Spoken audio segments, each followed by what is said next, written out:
Good morning, Teach Better family. It is 7 a.m. Eastern time here where I am. Mike, it's 7 where you're at too, right? Yes, it is. Yep. Yes. Time zones still work the same. Good. This is your daily drop-in for August 26, 2021. If you're here with us live, I hope you drop into the comments and say hello. If you listen on the podcast, wherever or whenever you're listening, thanks for doing that. I would appreciate that. Hopefully you give a quick subscribe and maybe leave a review. That'd be great as well. I've got Mike Szczepanik here with me, one of our ambassadors, an amazing educator that we're going to talk a little bit about. We're talking about things like our daily routines to start with. That's been the theme this week. There's been a lot of great conversation around how are we starting our days, how are we ending our days. So we're going to dive into that a little bit with Mike. We're going to talk a little bit about who you are and what you do in education, so people that maybe aren't connected with you yet can get connected with you. If you have things going on, you want to drop in the comments, let us know where you're at. Where are you listening from? Are you watching, or are you just listening? Are you in school? Are you getting ready for school? Are you at home? Who knows? Let us know what's going on. If you have questions for Mike or for anything or for me as well, let us know. Drop in the comments there. We'll be back in about 27 seconds and get rolling today.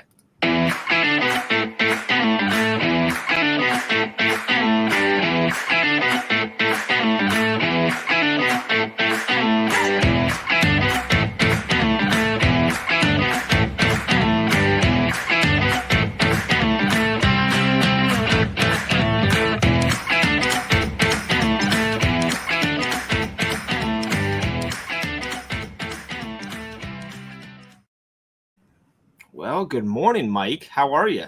I'm doing well. How about yourself? I'm wonderful. Are you? I'm sipping on coffee this morning. Do you do a drink in the morning? Is that coffee? Is it what do you got in there? It is coffee. It's what the last bit of it. So what does that say? Express your elf. Express your elf. Nice, boy. I am suddenly in the Christmas spirit. We're both rocking the red.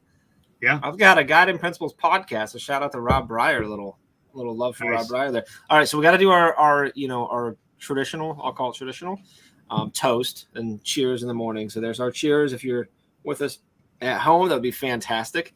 I'd love to know what you are drinking this morning. If you are watching with us and if you got a drink, are you tea, coffee, whatever it is? I know we've had this conversation. I know Ray's gone through it, but I wasn't here for that one. So I'd love to see that in the comments as well. So let us know.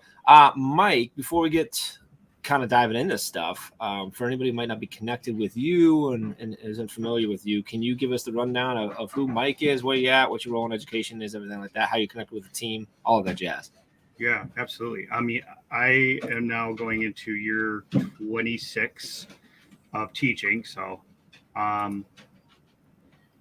biology out in Rochester, New York, little small town called Hilton.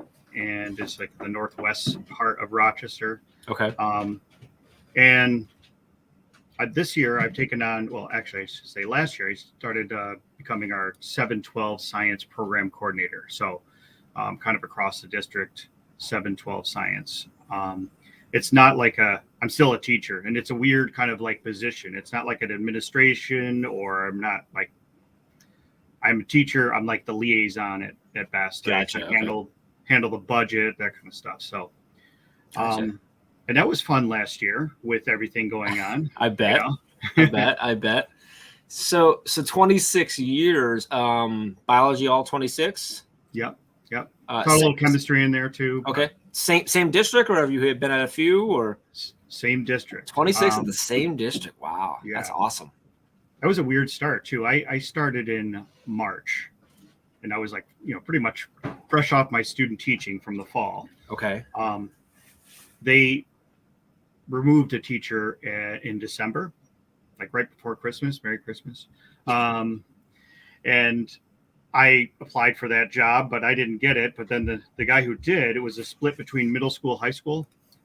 Well, he developed some stress-related issues, and his doctor told him to cut down. So I came in, and at that point, I mean, kids are reading this going, we're chewing up teachers left and right, spitting them out, And it was funny because I caught wind of a bet that was going on, like how long would I would last? No kidding.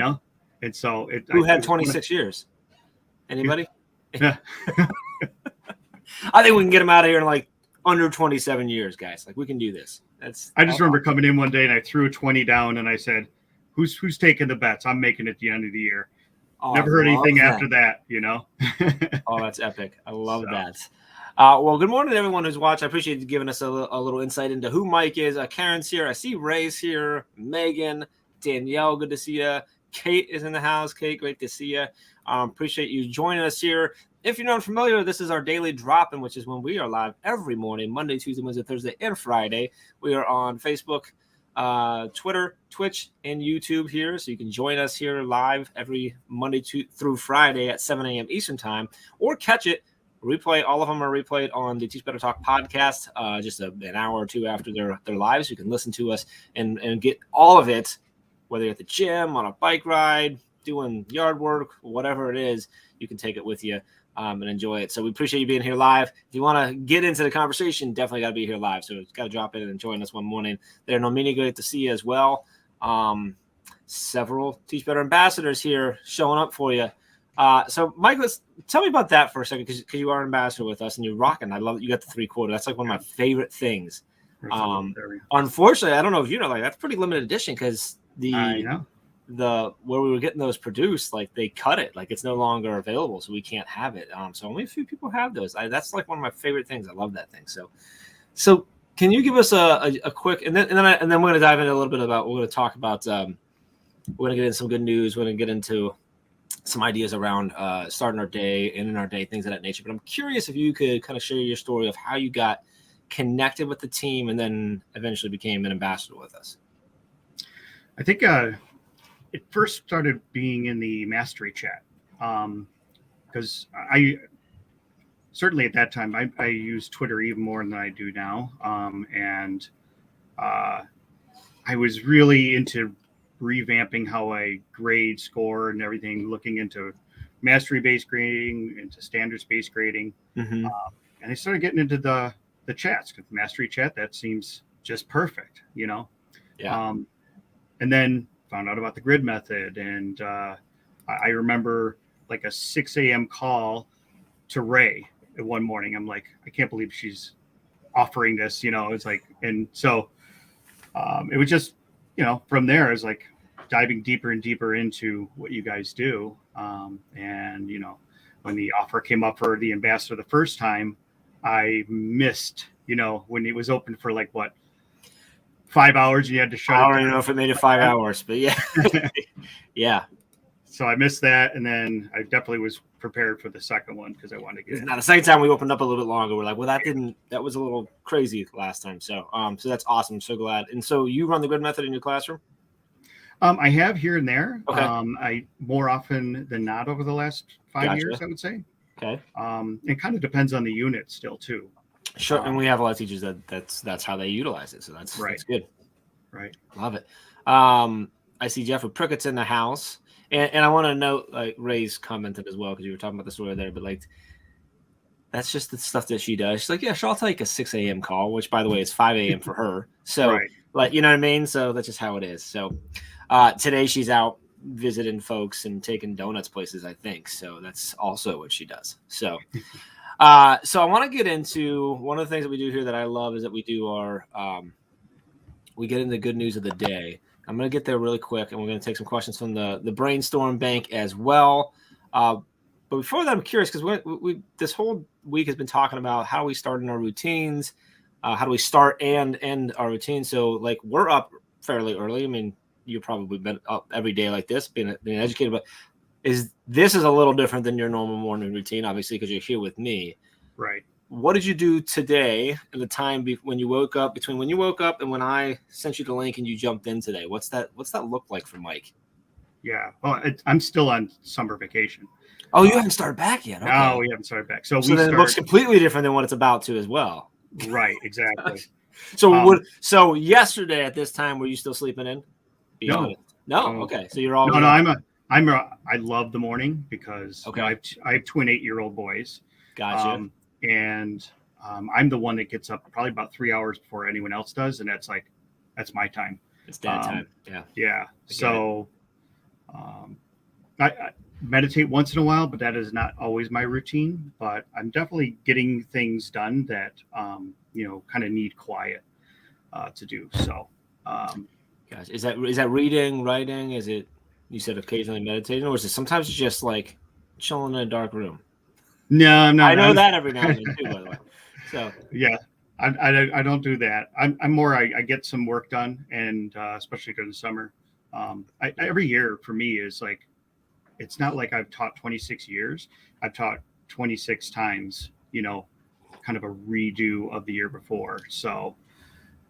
I So love how you just phrased that. I hope you were all listening to that. I haven't taught for 26 years. I've taught 26 times, and every year, because every year is so different. We're learning every single year. I love that. And sometimes we do that. We say, "Oh, you've been taught for 26 years," so it's probably just like wake up and go for Mike, but not when you're someone like I know who you are, like someone who is constantly challenging himself to be better every time and looks back on the past year and goes, "Okay, I did pretty well. How can I be better now?" Because right, it's really easy after 20 years to be like, I got this. I know what I'm doing. I'm just going to keep doing the same thing because it's been working. I've been doing it for 20 years. I've been doing it for 25 years now. So I love that you look at it as, now I just taught for my 25th time. Now I'm going to 26. And how can we be better right. this year? That's awesome. I love it. All right. I want to get into, you want to get into some good news? I got a story that I found this morning that I really wanted to share because I think it's a really cool story. It's really just heartwarming, and I think a really great lesson in it. So we're gonna dive into that here in a second, and so stick with us. Don't go anywhere.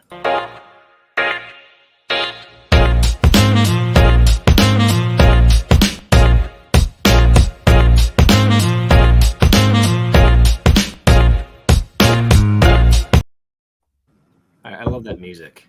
I'm not on here every day like Ray, so I'm like dancing and stuff. I'm gonna be Ray, so I'm gonna pull up my phone like Ray. I'm trying my best to be Ray this morning. So I'm pulling up my phone like Ray does. So okay, first I'm gonna touch Danielle's feeling exactly that same thing. 16 different experiences. I love that, Danielle. And Danielle's always representing YouTube, so I always appreciate you, Danielle. Thank you. I appreciate everyone, but loving that YouTube crowd comes in. So this is a story, Mike. I found this. This is actually on, go figure, the goodnewsnetwork.org, which I'm not sure if you're familiar with goodnewsnetwork.org, but it's just good news all the time. So what is, all right, Ray's commenting Jeff is a jerk, so anyone on the podcast listening, you won't be surprised. But what's going on with that? I don't understand what's going on. I think I thought I was being nice. Megan Wells is here with a much nicer comment, so I appreciate that. Karen is noticing that I am following the script.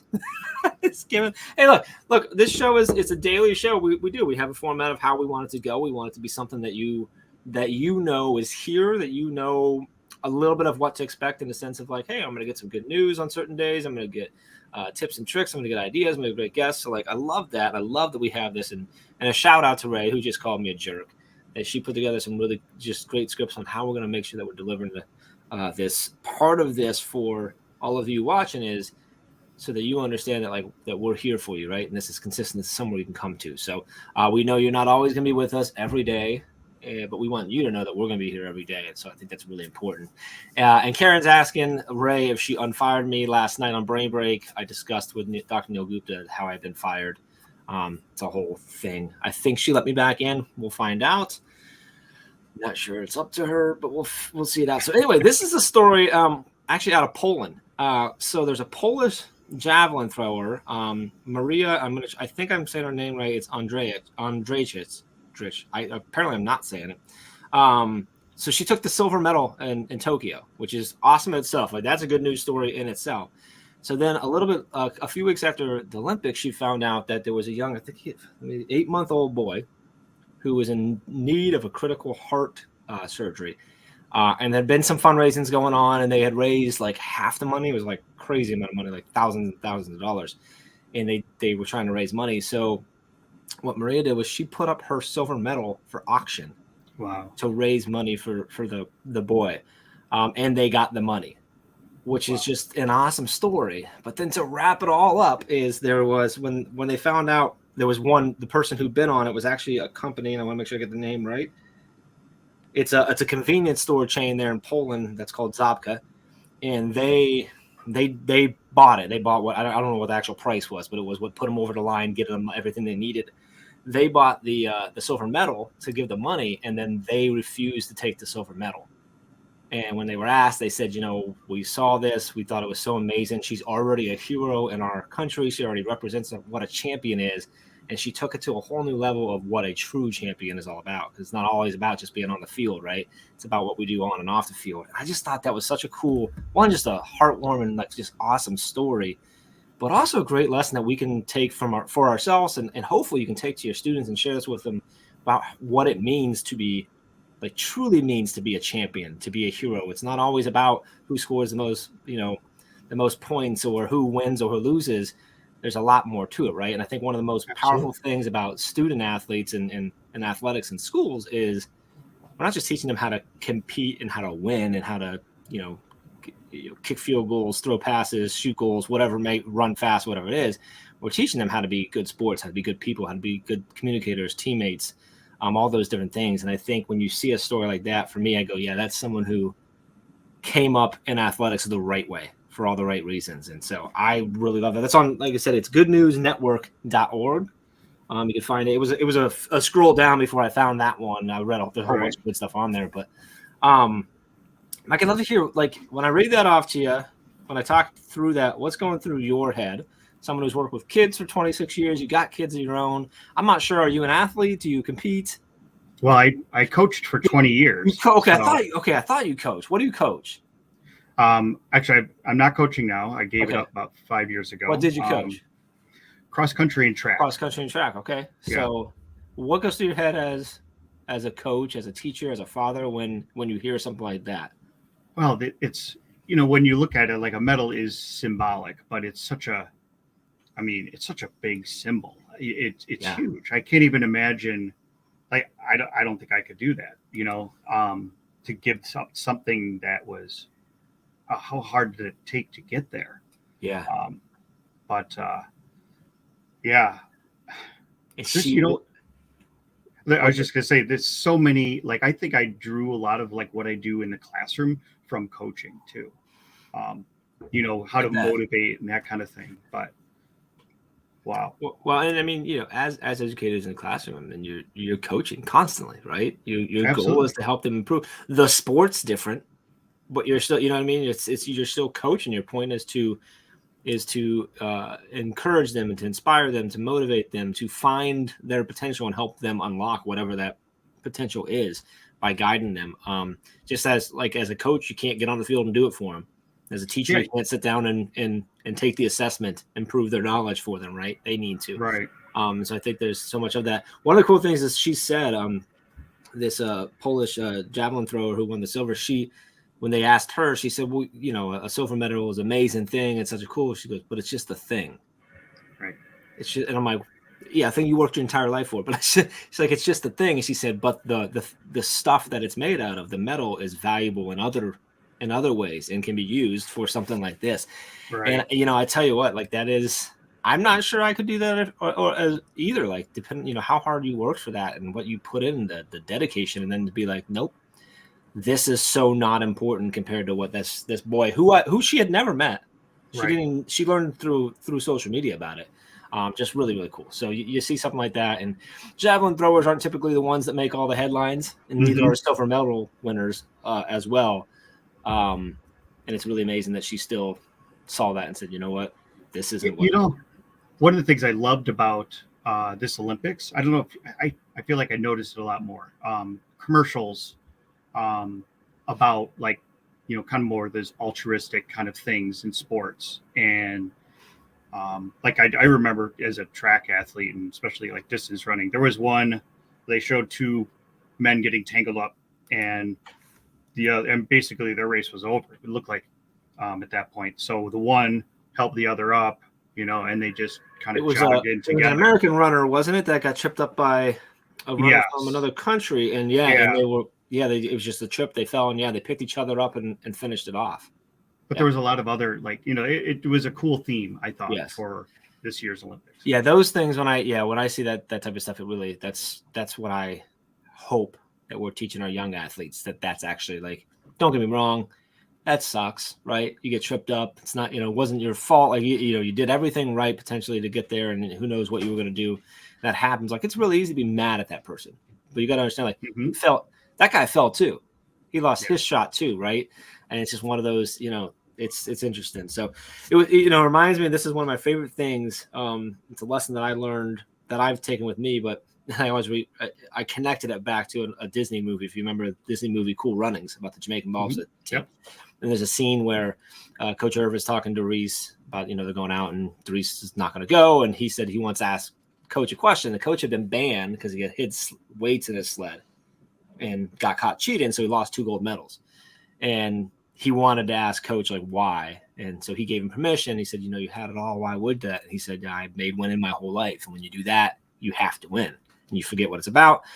And he said, but you had it all. You had the gold. You had 2 gold medals. And he said, yeah. He said, a gold medal is a really great thing, but if you're not enough without it, you'll never be enough with it. Right. And so that's where I think about this. This Maria. I'm not going to butcher her last name. This Polish javelin thrower who realized that she's enough without that medal. Mm-hmm. She's always got it, right?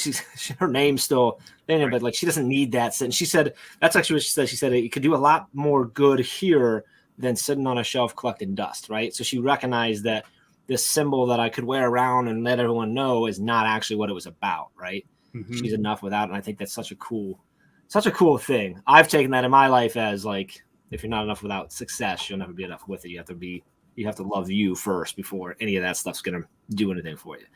Yeah. Now, a silver medal might help me love myself more, but that's a whole other story. Good morning, Andrew. Good to see you. Andrew's really excited about the Cool Running story. So I'm excited that you're excited there. Sorry, Mike. I want to dive in now. We're going to flip. I want to get into our brainstorm bank, get into some questions. I want to try to dive into your process for how you get yourself going in the morning. And I love that you're still in summer because I want to talk about it in summer and then what changes or doesn't change when you get into teaching mode. And then also about how we end our day. What do we do at the end? How do we wrap up and prepare ourselves for the next day? So stick around. We're going to be back here in about another 20-something seconds. I'm not sure how long this one is. We'll find out.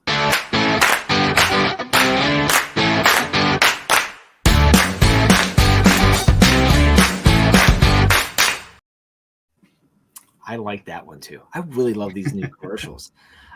So this is if you go to teachbetter.com/brainstorm bank, you can drop in questions and let us know what is on your mind, what questions you want us to tackle, what ideas are you trying to figure out, and we'll talk about them here live. Obviously, if you're with us here live, either on Facebook, YouTube, Twitter, or Twitch, you can drop it into the comments. Let us know what questions you have. As we get talking, obviously, questions might pop up as well. If you're listening on the podcast, on Teach Better Talk podcast, where the audio from every one of these Monday through Friday daily drop-ins goes, you can always shoot us a message on any kind of social media where we're at Teach Better Team, or drop into teachbetter.com/brainstorm bank and drop your question in there, and we'll do our best to get to that. So this week is all about getting started the right way and then the right way and stuff. So we talked a little bit about, you have some downtime prior to everyone else waking up. You're an early riser, which, by the way, you said like you get up like 3 hours before everyone, right? Is that what you said? So I would need to get up at like 3 a.m. to do that because my daughter, who's just turned 7, is always up early. This morning I'm like out there, I'm like getting my cup of coffee. I'm up early. I turn around, I'm like, she's like right there, like just standing there like some creepy kid in a horror movie. Don't tell her I said that. So is it the same when you're into school? So in a couple of weeks when you're into school, is it the same thing? Is your routine the same? Does anything change? Other than obviously at some point you go to school, but like right. I would say it's pretty close. Okay. The only difference might be like a little more attention to what's coming for the school day.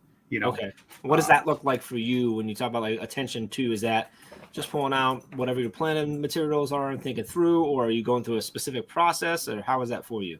I don't know if I have a specific process other than I do jump on my computer pretty early in the morning, and I kind of go through what, say kids have turned things in on Google Classroom or something like that. I might look through that, or if I know I wanted to tweak something and I didn't get the chance to, I do better in the morning than I do at the end of the day. Like for me, at the end of the day, it's like, I'm done.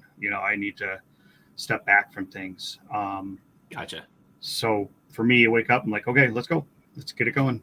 And kind of just what I do. And then end of the day, it's just like I made it. Like I'm okay. Yeah. I'm here, still here. So all right. So in the morning when you're taking that time yourself, are you reading stuff? Do you so you looking at school stuff? Do you have like anything you go to? Do you go to like go-to sources for either news or humor or entertainment, or or Well, no? I'm a huge Bills fan, so one of the things Okay. I love to do is read up on what's going on with my team, and then I'm also avid fantasy football player, so I also Okay. try to look up some stuff about some potential players or whatever like that I might pick up. That's like my nice distraction from everything else. Yeah. So I'll do that. Typically, I might check into some email or, then it's like in my mind, I'm like, where am I going in my next unit coming up? Or maybe even today, what is going on. Gotcha. During the summer, it's more like, okay, I wanted to tweak this.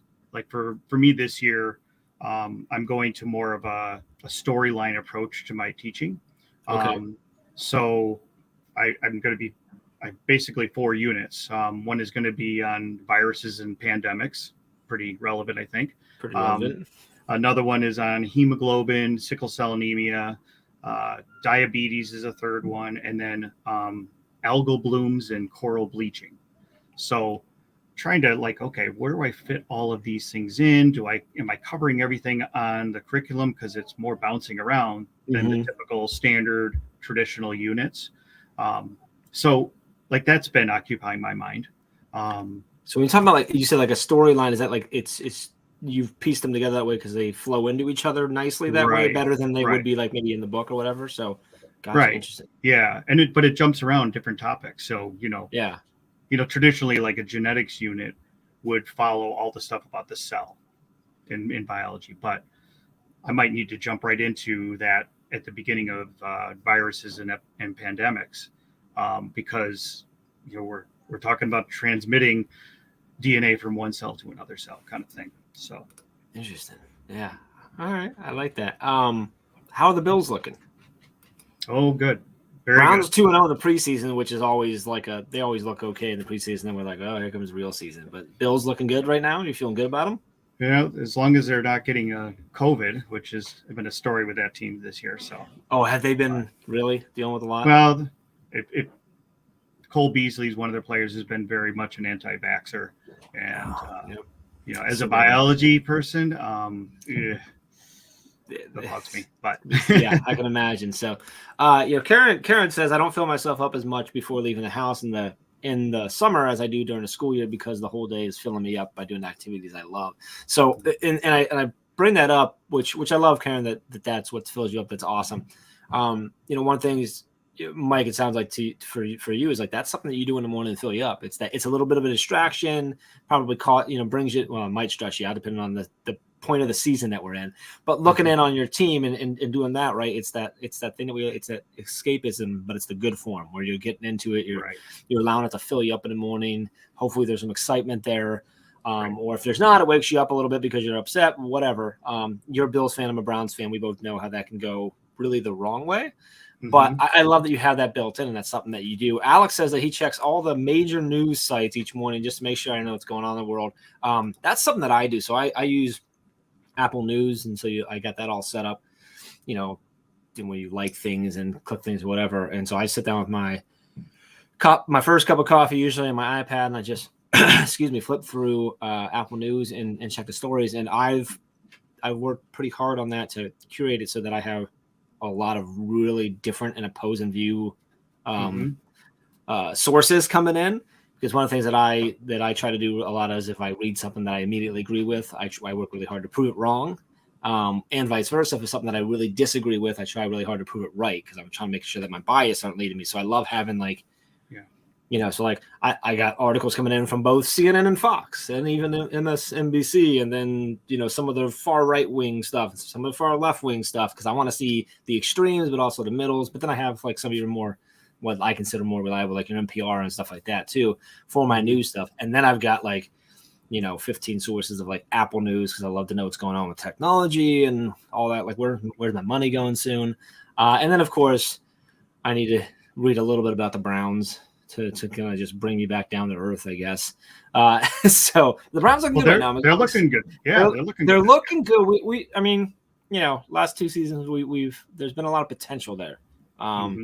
I'm excited to see a little more consistency in our lineups and stuff because I like we haven't been able to like even test it out because we go one season then everything changes the next season. I'm like, I don't even care if it's a losing season. I just like to see like somewhat of the same team the next year so they have a chance to grow. And so we'll see. We'll see what happens. You know, it's such a fickle thing because you can look great and then one or two guys get hurt and everything changes, or you know what I mean? There's so much that can change so quickly. So it's really it's fun though. I don't get into the fantasy. Do you do like a full leagues and everything, or I am only in one. I know one some league, people. okay. Some people are like in. Is it like 10. is it intense? Do you guys like get together and like do the draft, or is it just kind of like more chill? Yeah, we do. We do the draft. But you do like a draft party, like 10. Yeah. Okay, yeah, we actually had it a couple days ago. Now, here's the funny thing. I'm usually like really ready, prepared, and it was Tuesday night, and I got a text about 6:15 saying, "Hey, you okay?" And I'm like, "Yeah." It was from someone in my league, and I don't normally hear from him. And I'm like, "Yeah, why?" I go, "This isn't the draft night." Yeah, we started. I'm like, "Oh no!" Good thing it's only 5 minutes away. It said, I was actually getting ready to eat dinner, and just told my wife, "It's a draft. I got to go." I got a bunch of buddies. A lot of my old buddies from high school and college are super into it. Like, and they're on, at least they usually have a league together, and sometimes most of them are in multiple leagues and stuff, and some of them are big money.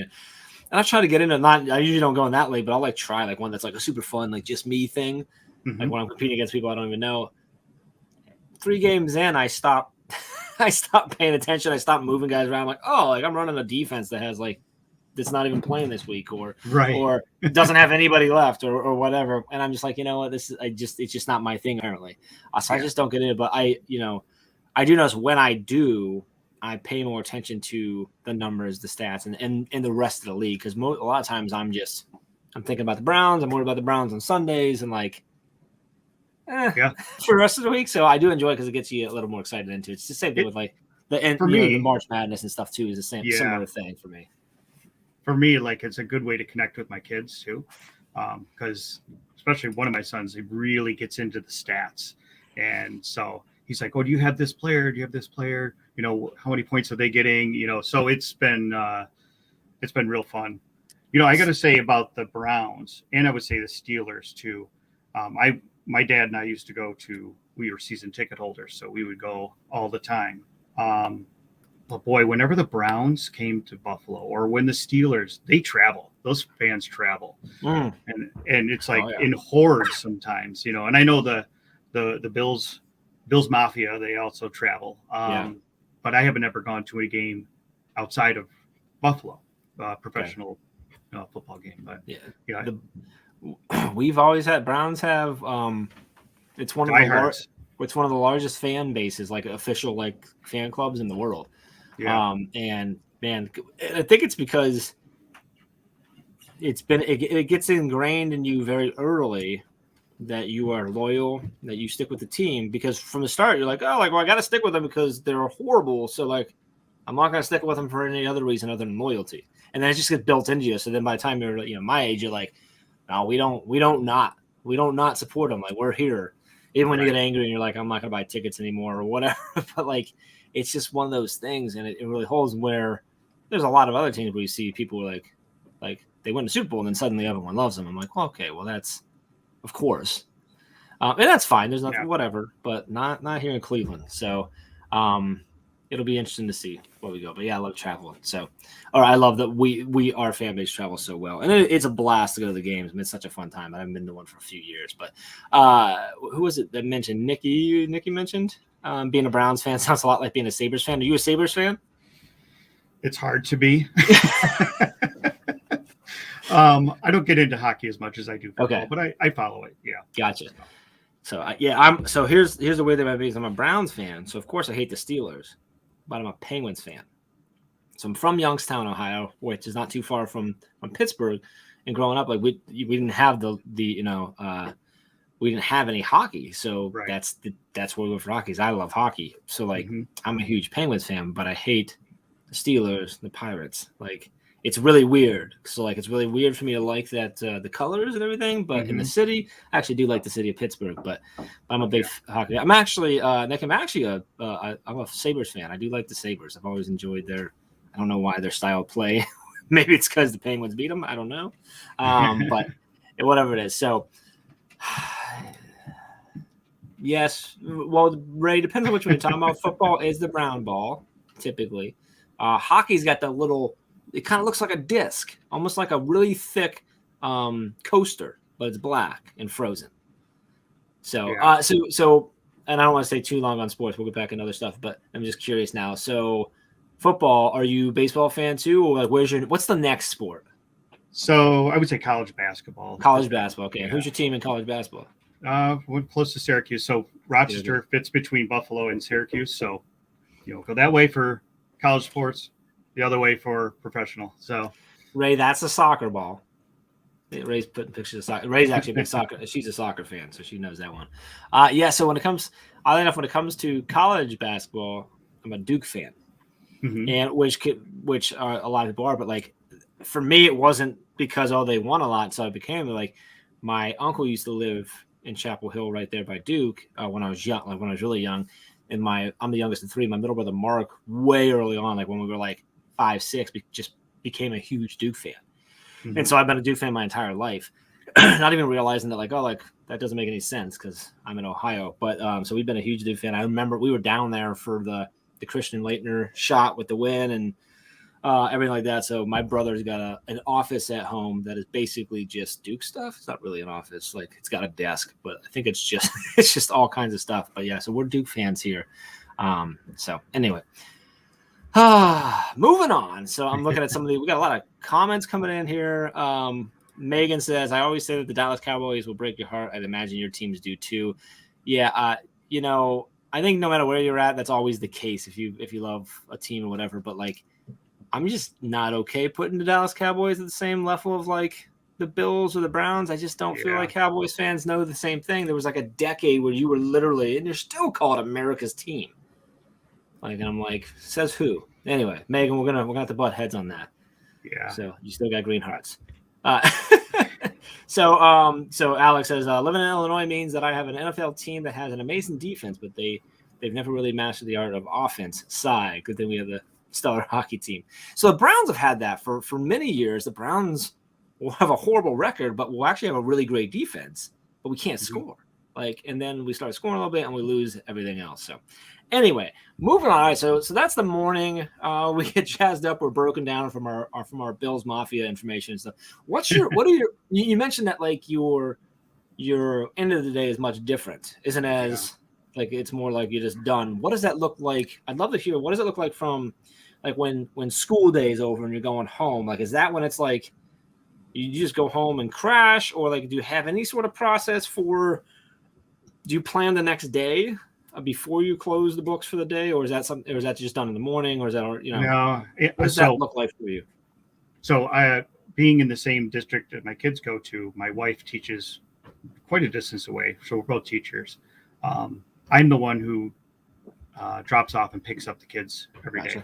So, but they're taking the bus now, so I get to go home and just make sure that I'm there before, which is honestly really good for me, because I could at school I could stay and continue to do work, and it just when you start getting into something, you get in the weeds a little bit. It's hard to get out, but I got a time I have to go, and so that's really great because it's a built-in sort of system and barrier for you of like, hey, school's done because I have responsibilities, I have this thing, I get to go see my kids now and get them and stuff. So so after that, like school's done for the day, like you're not thinking about it. Like I don't family mode.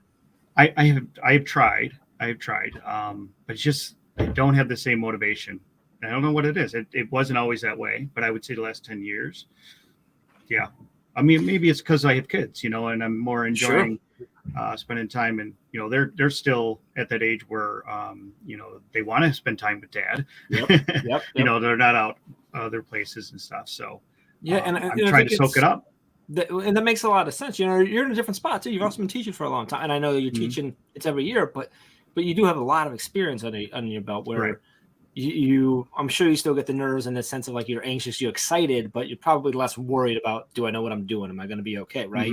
So you don't have that stress, but also you have this built-in kind of turn off switch of having to go get the kids. And like you just said, like when you got kids and you're starting to realize, so you said they're 8.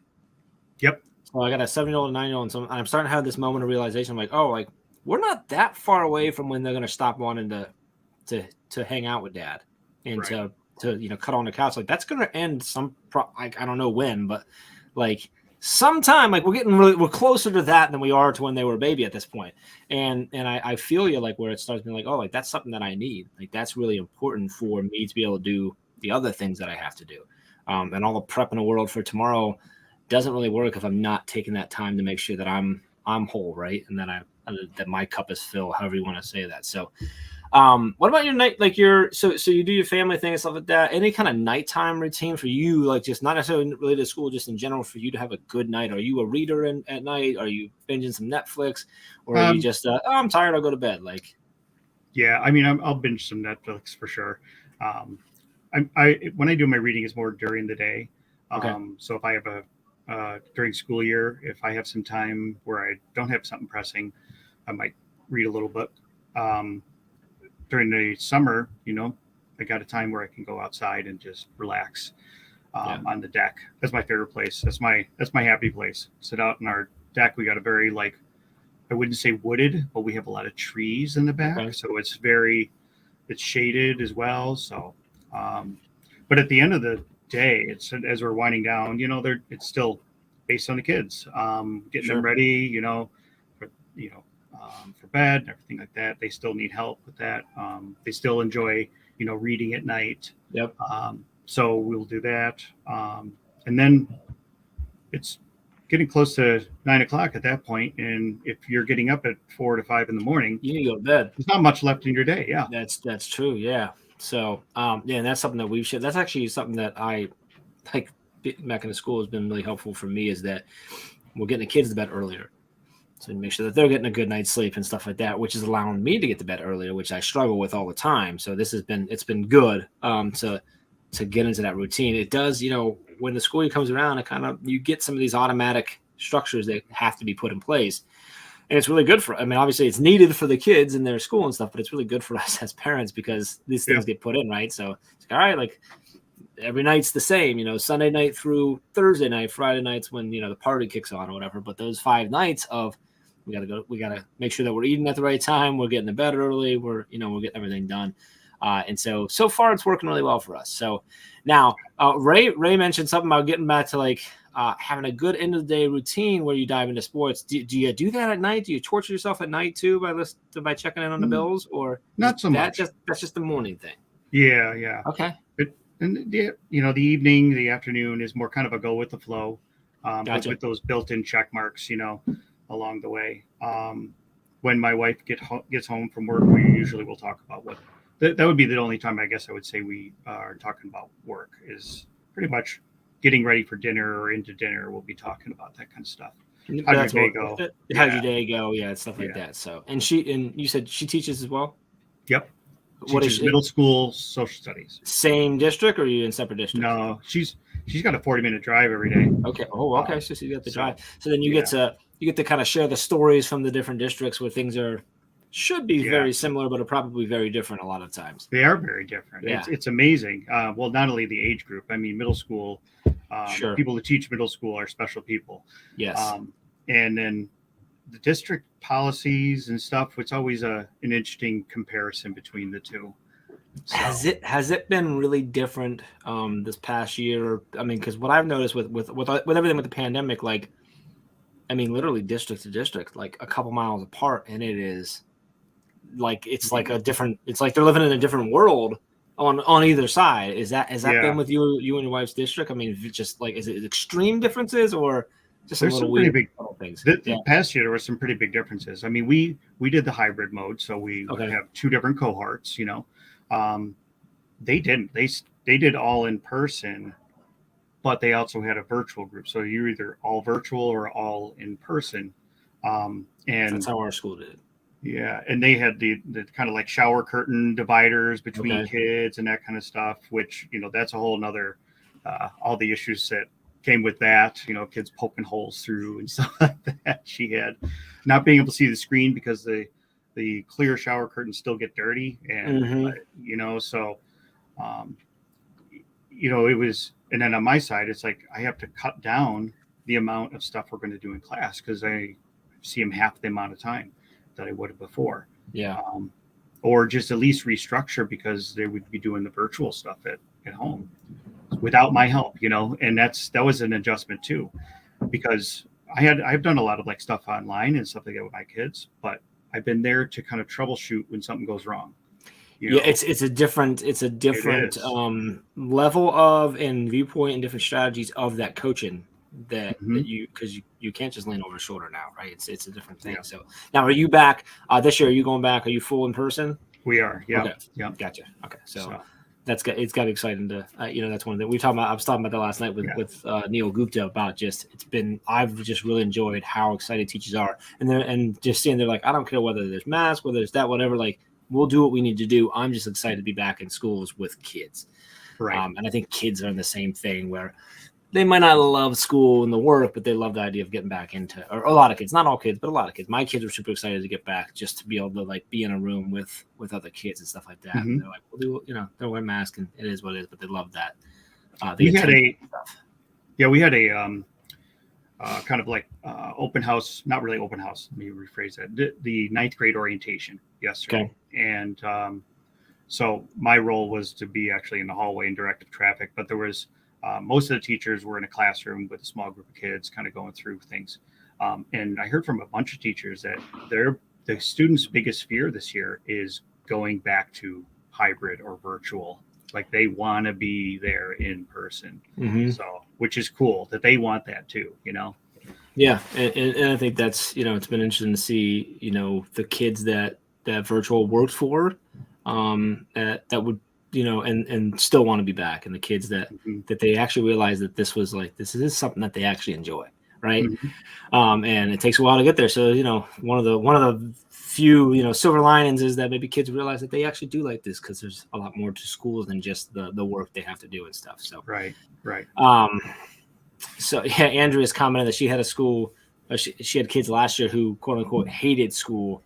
Say that they couldn't wait to get back in the classroom. Their friends are there. That's their social time, right? I mean, that's part of it. I miss that, man. I'm 20 something years out. And I'm like, man, I'd go back in a second. That was a blast in school.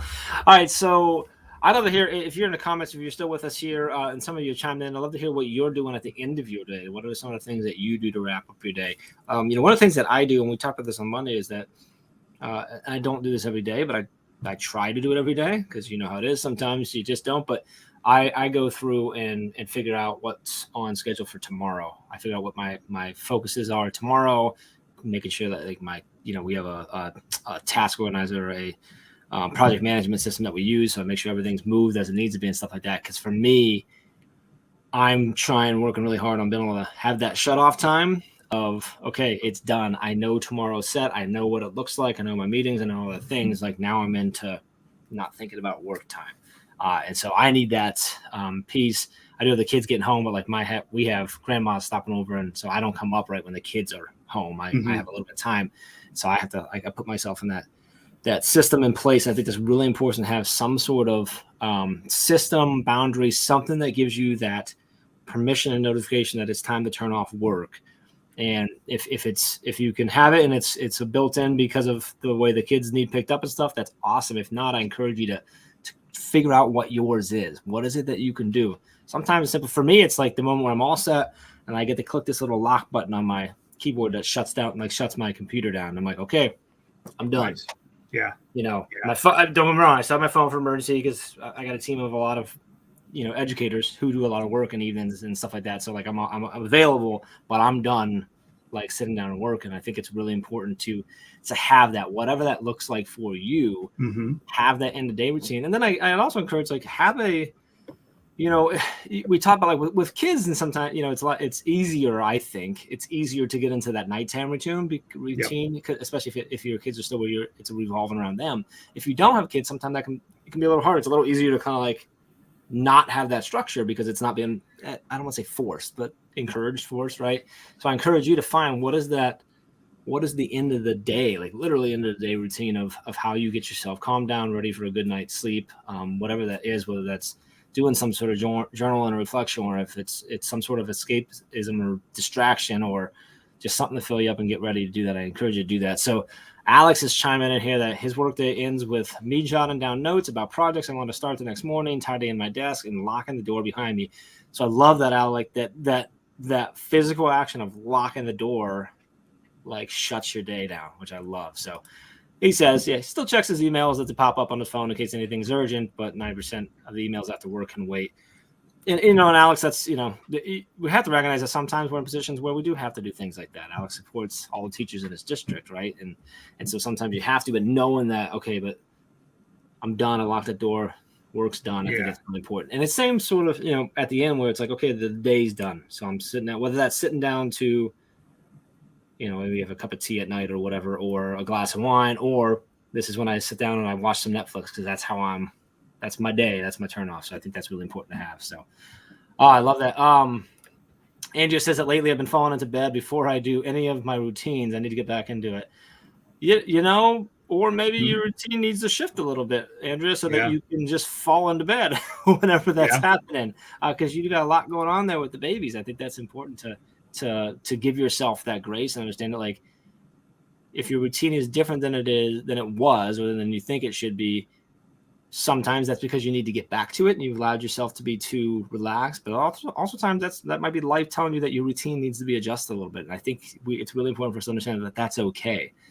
My morning routine has changed a lot. It used to be get up, work out, like specifically write and organize and stuff. Now it's like I set that 30 minutes at least. A lot of times it's an hour of I'm drinking my coffee, I'm reading some stories. I'm not doing anything necessarily productive. I'm taking a little bit of me time to relax. Sometimes I got a kid that jumps next to me, and that's great and everything. And then usually a walk with the dog.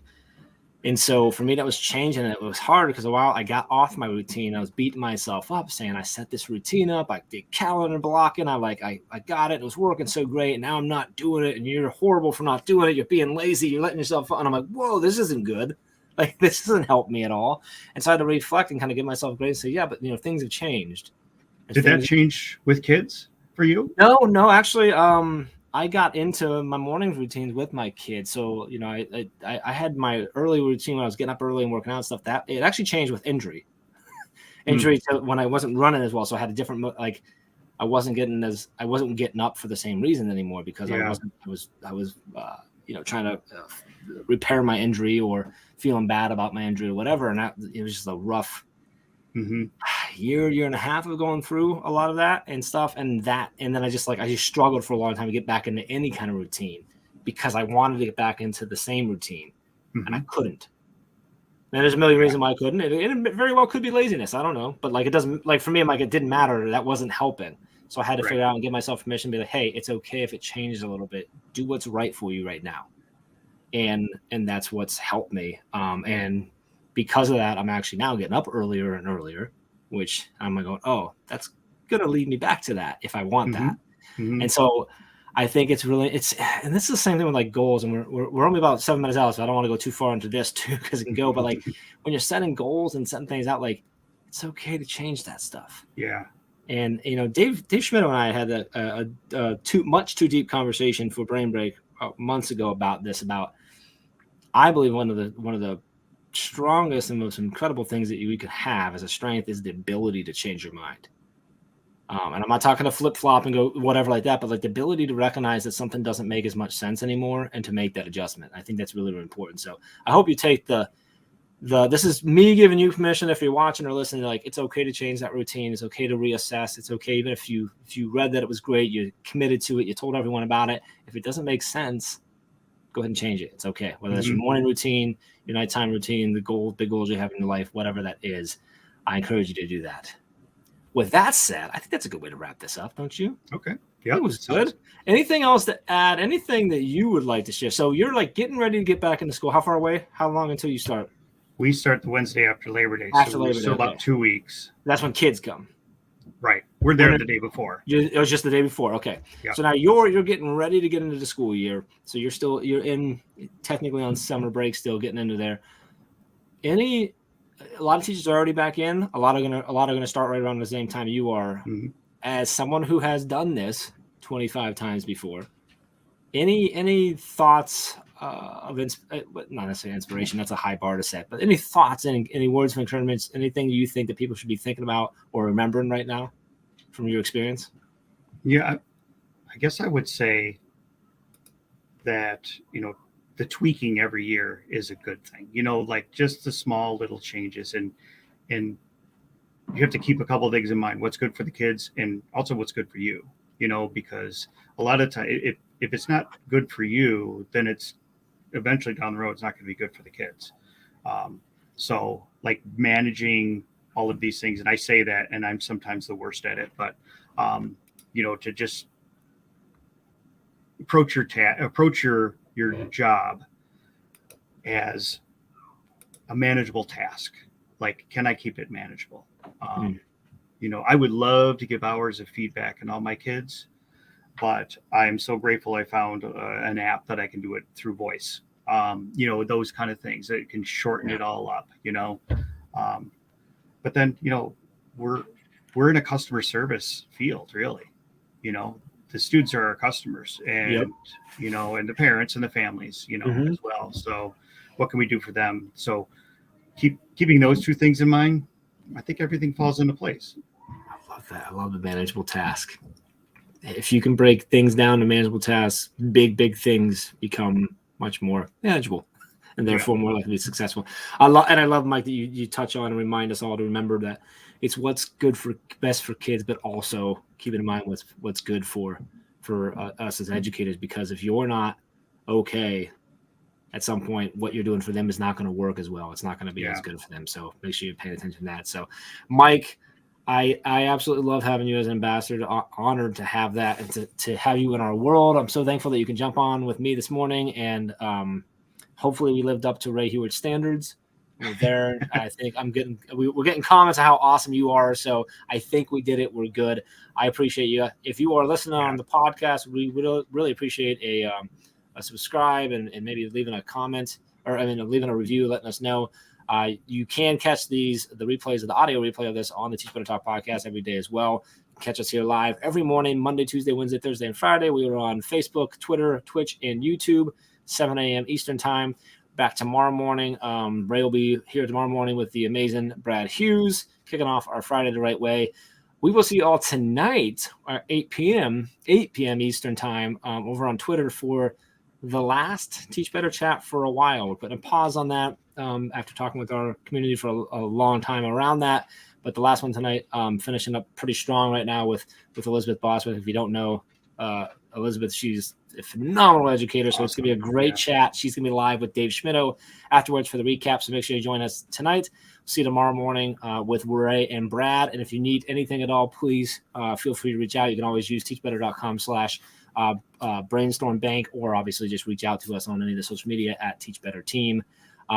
Mike, I appreciate you, brother. Thanks for jumping in. Enjoy the rest of your day. Enjoy the rest of the little bit left of summer break you have, and have an amazing year. Appreciate you. Everyone have an amazing Thursday. Thank you.